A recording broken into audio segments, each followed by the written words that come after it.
Hey y'all, it's Mr. Allen back again with another video. Welcome to the channel. Any support you would show to the channel or the video today would be much appreciated. With that, let's get right into it. Today, we're going to be talking about Call of Duty Black Ops 6 Zombies and the first DLC map, CITADELLE Mortes.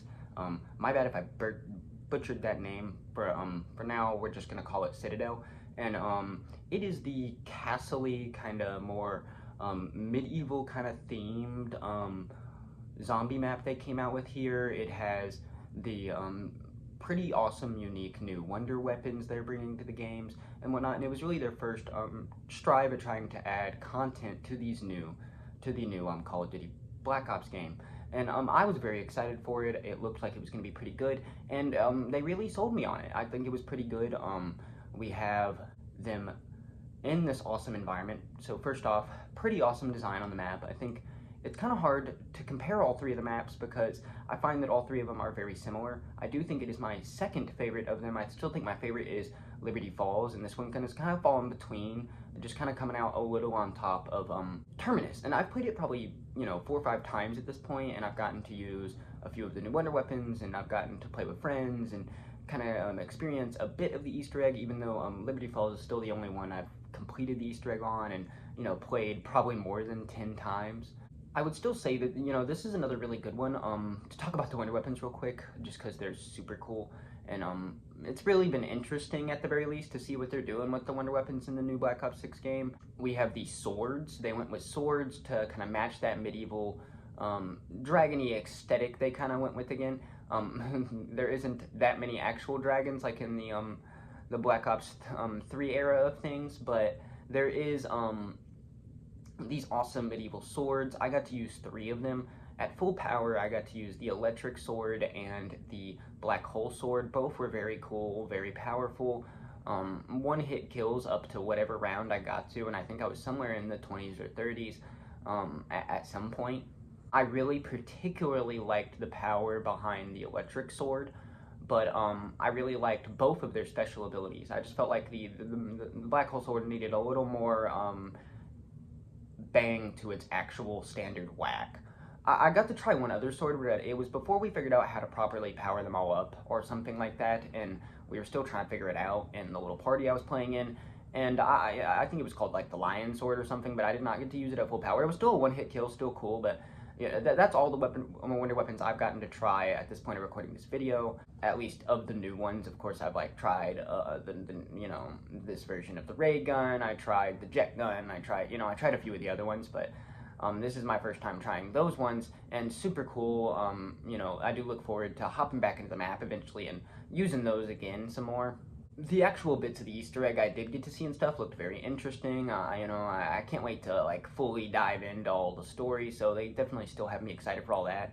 Another thing I'm really happy about is them going with steady different themes. None of the 3 maps are similar to each other enough where it's like, they all definitely have their own thing going for them, and I definitely appreciate that, and I think that's pretty cool. Overall, the map wasn't perfect. It had a few interesting things at launch where they kind of weren't sure how powerful certain things should be, or even a few glitches in the actual game when it released, but they hammered those out pretty quick. So with a bit of a rougher launch on that, I hope they hammer it out a bit more next time. Overall, it wasn't too bad though or anything.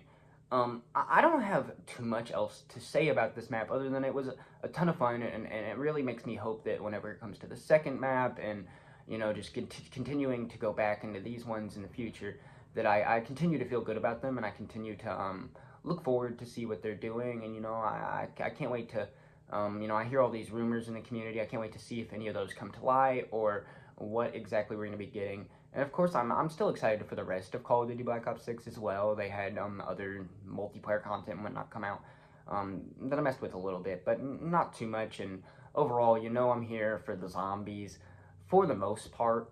So, I will say this definitely had me stuck, and I'm along for the ride, and I'm especially excited to see what they do with the wonder weapons and where the story goes, and how the different operators and whatnot and different characters play into it. How just how this game, I guess by the end, will look compared to the older Black Ops zombie games and stuff like that. You know what I mean? When it comes to the zombies. Also, hopefully one day we get those mod tools. If I had to give it a number, solid like 8 out of 10.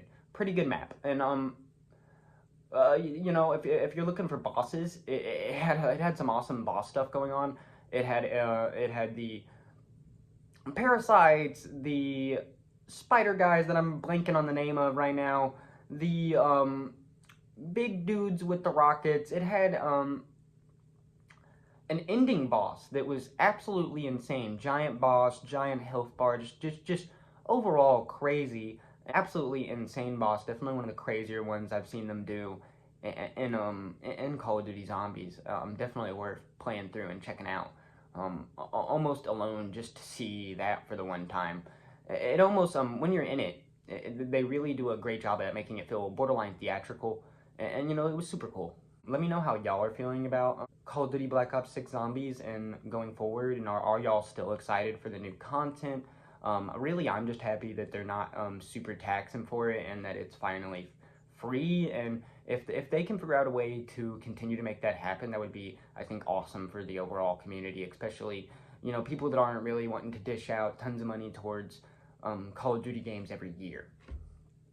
Because I used to like purchase all the DLCs and all that, but eventually I just kind of got tired of shelling out all the money towards it and decided to put it towards other things and other projects and whatnot.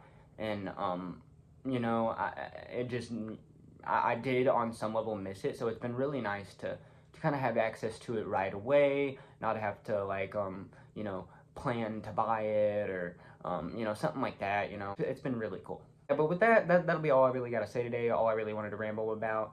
Y'all have a great day.